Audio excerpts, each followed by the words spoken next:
Hello students, जो last आपके पास video था जो हमने अभी आपको यहाँ भेजा है, उसमें आपने जो रिलेशन पढ़ा था वो टेबुलर रिलेशन था, जिसमें टी आर, ए आर और एम आर का रिलेशन दिखाया गया था।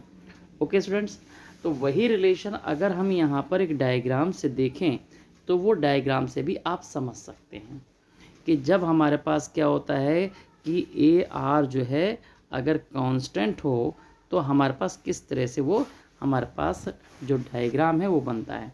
तो यहाँ हम देख रहे हैं कि यहाँ पर जो एक्स एक्सेस है और जो वाई एक्सेस हैं, यहाँ पर दो हैं हमारे पास। ये एक वाई एक्सेस हमने लिया, ओके, और ये हमारे पास क्या एक्स एक्सेस आपके पास आ गया, ओके।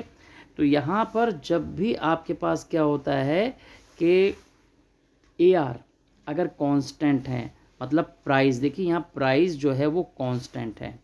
अगर प्राइस कांस्टेंट होता है तो जब हम टी आर की वैल्यू देखते हैं तो वो एक कांस्टेंट रेट से ऊपर की तरफ बढ़ती है। ये हमेशा याद रखिए कि जब हमारे पास क्या होता है, प्राइस कांस्टेंट होता है, ये कांस्टेंट है, तो ये हमारे पास क्या होगा, जैसे जैसे आपके पास आउटपुट हम बढ़ाएंगे, ये आउटपुट अगर हम यहाँ बढ़ाते हैं, ये देखिए जो आउटपुट है अगर हम ये बढ़ाते हैं तो हमारे पास क्या होता है, रेवेन्यू जो है एक कांस्टेंट रेट से इंक्रीज करता है। ओके, तो ये हमेशा आपको याद रखना है कि जो टी आर है वो हमेशा क्या होगा, वो कांस्टेंट रेट से अपवर्ड होगा। कब? जब आपका प्राइस मीन्स ए आर आपका कांस्टेंट है।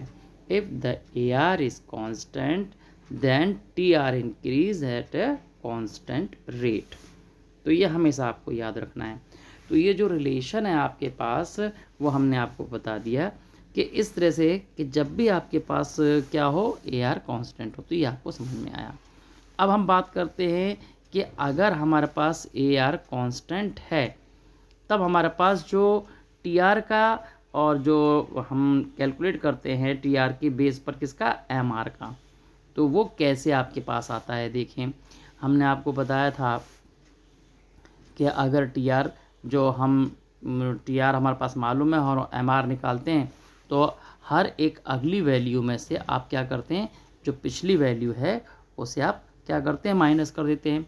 ये जैसे हमने आपके पास यहाँ पर आप देखें कि ये आपके पास जो टेबल थी जिसके अंदर देखिए ये जो आपके पास ए आर जो है हमारे पास यहाँ पर कांस्टेंट है, तो हमने एम आर की जो वैल्यू निकाली है ये किससे निकाली है, वही टी आर माइनस जो हमने क्या किया है, प्रीवियस वैल्यू को माइनस किया है। तो जब हमारे पास देखें कि ए आर और एम आर ये दोनों हमारे पास बराबर है, तो यही चीज़ अगर हम ये डायग्राम से देखते हैं तो ये हमें यहाँ दिखती है कि अगर हमने क्या किया कि ये जो हम वैल्यू निकाल रहे हैं अगर हम यहाँ पर देखें तो वो आप आसानी से समझ सकते हैं। तो ये हमारे पास क्या है, ये देखिए कि यहाँ अगर हम यहाँ पर जो वाई एक्स है ये हमने यहाँ रेवेन्यू लिया और ये हमारे पास क्या है, ये क्या है, आउटपुट है। तो यहाँ पर जो रेवेन्यू है इसमें एम आर जब भी हम कैलकुलेट करते हैं तो वो हमेशा कांस्टेंट ही निकलेगी। तो ये देखिए यहाँ पर कांस्टेंट है और यहाँ साफ साफ दिया हुआ है कि एम आर जो है वो हमेशा क्या होगा कि वो कांस्टेंट होगी अगर ए आर कांस्टेंट है। तो ए आर हमेशा क्या रहा आपके पास, जो ए आर है हमारे पास, आपने देखा भी था पिछले उसमें कि ए आर जो है आपका 10 था तो एम आर की वैल्यू कितनी निकली थी, 10 आपके पास आई थी। तो अगर आप यहाँ पर देखिए कि ये जो हमारे पास रेवेन्यू की लाइन जो हमने यहाँ ड्रॉ की और ये इसी तरह से हमने यहाँ किया, तो अगर हमारे पास जो ये आउटपुट है इस आउटपुट को अगर हम बढ़ाते हैं तो पहली यूनिट पर भी ये एम आर कितनी है, 10, दूसरी पे भी 10, तीसरे पे भी 10, तो सब पर ये 10 है। तो इसका मीन क्या हो गया कि जो एम आर है और ए आर है वो कांस्टेंट अगर आपके पास दिखती है, कब, जबकि प्राइस जो है वो क्या है, कांस्टेंट है। तो इस तरह से हमारे पास ये समझ में आता है कि प्राइस के कांस्टेंट होने पर जो एम आर है और जो प्राइस है वो दोनों ही इक्वल होते हैं, बराबर होते हैं। तो यहाँ पर ए आर और एम आर दोनों अगर आप अलग से कोई भी डायग्राम बनाएंगे तब भी आपके पास क्या है, इसी तरह से आप इसके अंदर शो करेंगे। ओके, तो अगर हम यहाँ पर एक ये पीछे डायग्राम से यहाँ पर ये देखिए हम यहाँ शो करें कि अगर यहाँ से हम क्या करें, अगर डायग्राम को उसको शो करते हैं तो किस तरह से आपके पास निकलेगा वो आप देखें, बिल्कुल ऐसे ही निकलेगा कि जब आप क्या करेंगे, ये प्राइस है आपके पास, हमने एक लाइन ड्रॉ की, ये ग्राफ हमने ड्रॉ किया, ये देखिए ग्राफ हमने यहाँ पर किया, तो यहाँ पर आपके पास जो ये क्या है, ये आपका आउटपुट होता है, ये आपका आउटपुट है। ओके, तो ये आपका आउटपुट, ओके, और ये हमारे पास जो है यहाँ आपके पास, यहाँ आपने लिख दिया कि रेवेन्यू है हमारे पास, ये क्या है, ये रेवेन्यू है। ओके, ये रेवेन्यू से हमने इसको डिफाइन किया। तो हर हालत में ये जो AR है और MR है, ये जो कंडीशन है ये X की कंडीशन है और ये आपके पास Y कंडीशन है।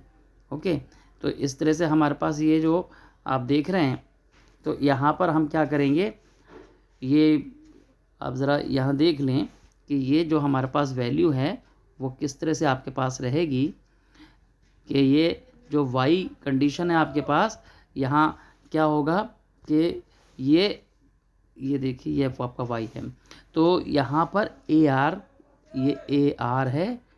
ओके, ये हमेशा क्या होगा, MR के इक्वल होगा। हमेशा याद रखना है कि जब आपकी कंडीशन कौन सी है, AR जब कांस्टेंट होता है तो ये इस तरह की कंडीशंस दिखती है। ओके, और यही कंडीशन आप देखें इस डायग्राम में आगे आपके पास दिखाई दी गई है कि यहाँ पर जो AR और MR है वो दोनों आपके पास, यहाँ देखिए कि ये जो हमारे पास लाइन है इसी को आपने कहा है ये AR है और MR, ये बराबर होगा, कब होगा, जब आपके पास प्राइस जो है वो कांस्टेंट होता है। ओके, तो TR प्राइस के कांस्टेंट होने पर TR हमेशा क्या होगा, अपवर्ड होगा, और जो AR है और MR है ये दोनों इक्वल होंगे। ये आपको अच्छी तरह से ध्यान रखना है। तो इनका ये रिलेशन आपको समझ में आ गया कि जब भी प्राइस कांस्टेंट हो, TR हमेशा कांस्टेंट रेट से बढ़ता है और MR और AR दोनों बराबर होते हैं।